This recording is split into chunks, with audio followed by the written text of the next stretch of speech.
শিক্ষা, শিক্ষাঙ্গন এবং তারুণ্যের তথ্যে গল্পে সাজানো পূর্ণাঙ্গ সংবাদ মাধ্যম দ্য ডেইলি ক্যাম্পাসে সবাইকে স্বাগত জানাচ্ছি। সাতক্ষীরা থেকে যুক্ত রয়েছে আমি মোহাম্মদ হোসেন আলী। দর্শক, দীর্ঘ ৪৩ বছরের বঞ্চনা পেরিয়ে অবশেষে বি থেকে এ ক্যাটাগরির জেলা হিসেবে স্বীকৃতি পেয়েছে সাতক্ষীরা। গত ২০ জানুয়ারি অন্তর্বর্তীকালীন সরকার সাতক্ষীরাকে এ ক্যাটাগরি জেলা হিসেবে স্বীকৃতি দেয়। দীর্ঘদিন ধরে সাতক্ষীরাকে এ ক্যাটাগরি জেলা হিসেবে স্বীকৃতি দেওয়ার দাবিতে সাতক্ষীরা নাগরিক কমিটি নানান আন্দোলন এবং সংগ্রাম করে যাচ্ছিল।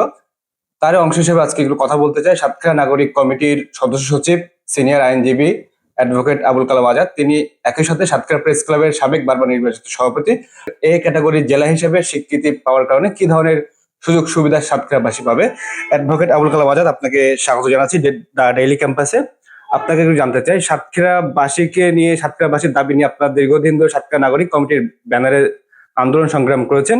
এর ফলে সাতক্ষীরা গতকাল ২০ জানুয়ারি এই ক্যাটাগরি জেলা হিসেবে স্বীকৃতি পেয়েছে। কি ধরনের সুফল সাতক্ষীরাবাসী পেতে পারে? আপনাকেও ধন্যবাদ, আপনার মাধ্যমে আপনার দর্শকদেরও ধন্যবাদ। সাতক্ষীরা বাংলাদেশের আয়তনের দিক থেকে ৮ম বৃহত্তম জেলা এবং এখানে ২০২২ সালের জনশুমারি রিপোর্ট অনুযায়ী এখানকার জনসংখ্যা ছিল ২২ লাখ, বর্তমানে সেটা ২৫ লাখ অতিক্রম করেছে। এই ২৫ লাখ জনসংখ্যা অধ্যুষিত বাংলাদেশের ৮ম আয়তনের দিক থেকে বৃহত্তম জেলা সাতক্ষীরায় এটা বি ক্যাটাগরির জেলা হয়েছিল, যেহেতু এখানকার উপজেলা এতদিন ৭টা উপজেলা থাকার কারণে এটা বি ক্যাটাগরির জেলা ছিল। আমরা দীর্ঘদিন ধরে নাগরিক কমিটির পক্ষ থেকে বা অন্যান্য ফোরামে আমরা এই দাবিটি করে আসছিলাম যে যেহেতু সাতক্ষীরা একটা বৃহৎ জেলা, এই কারণে এখানকার উপজেলার সংখ্যা বাড়ানো হোক।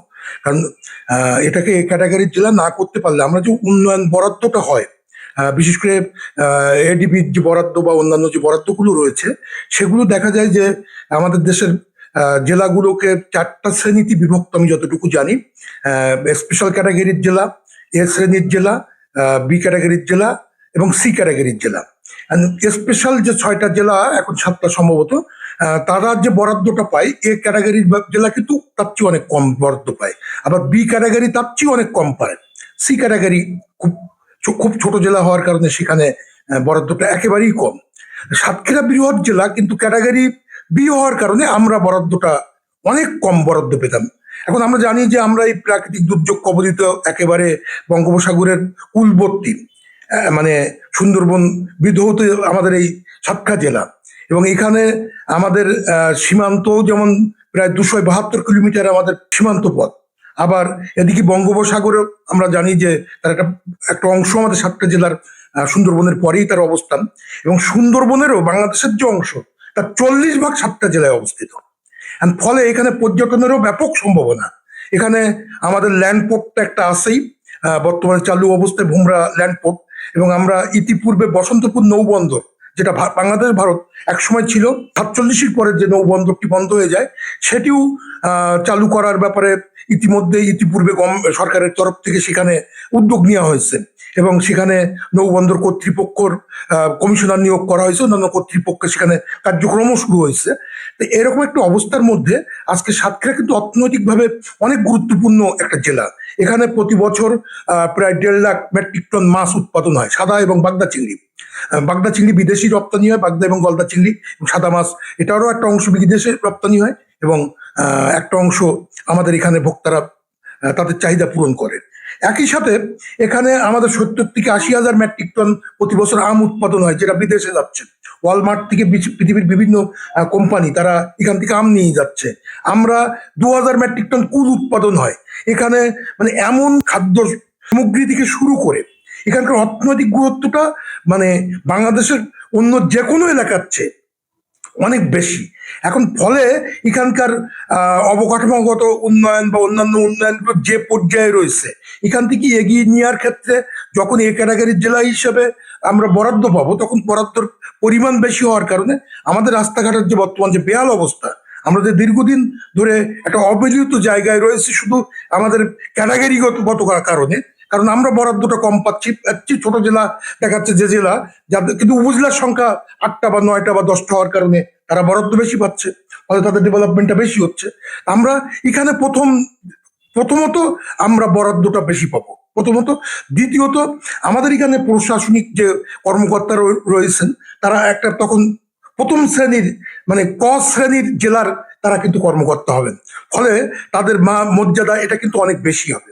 মানে প্রশাসনিক এই বিন্যাস, প্রশাসনের কর্মকর্তাদের মর্যাদা বৃদ্ধি এবং সেখানে আরো অনেক বেশি কর্মকর্তা তাদের দ্বারা সাতক্ষীরার মানুষ সেবা পাওয়ার সেই সুযোগটা পাবে। এর বাইরে আরো যে মানে অন্যান্য যে বিষয়গুলো আছে, আমরা আমরা জানি যে এখানকার যে মানে সরকার যে জেলাগুলোতে সেই জেলাগুলোকে বেশি গুরুত্ব দেয়, যে জেলাগুলো তাদের শ্রেণীগত এই জায়গাটাও আসলে গুরুত্বপূর্ণ হয়ে ওঠে।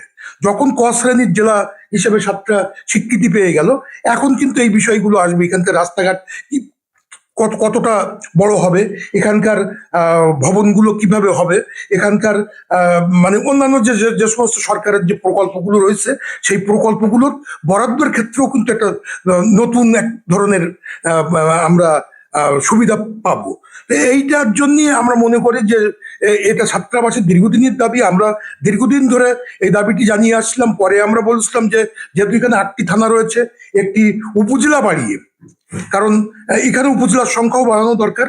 কারণ আমরা জানি যে আমাদের একাধিক উপজেলা রয়েছে, যে উপজেলাগুলো তার সীমানায় এক মাথার থেকে আরেক মাথায় যেতেও এই জেলা মানে একটা জেলা থেকে একটা জেলায় যেতে যে পরিমাণ দূরত্ব হয়, অনেক জেলার রয়েছে তার চেয়ে বেশি এখানে দূরত্ব। সেই কারণে উপজেলার সংখ্যাও বেশি করা দরকার। তালার পাটকিঘাটা থানা উপজেলার দাবিটা অনেক দিনের।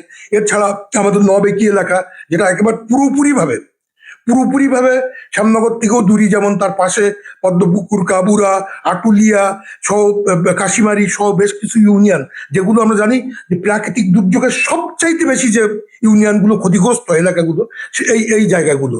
তাহলে এগুলো নিয়ে একটা আলাদা উপজেলা গঠন করলে তখন সরকার ওই জায়গাটাই কিন্তু আসলে এই যে কোনো দুর্যোগ সেগুলো মোকাবেলা করার ক্ষেত্রে কিন্তু সরকারের সক্ষমতা বৃদ্ধি পাবে।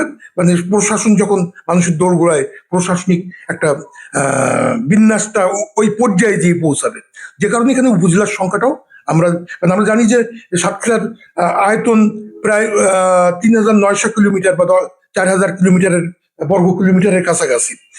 এত বড় একটা জেলা, এখানে উপজেলার সংখ্যা অবশ্যই বাড়ানো উচিত বলে আমি এখন মনে করি। ধন্যবাদ।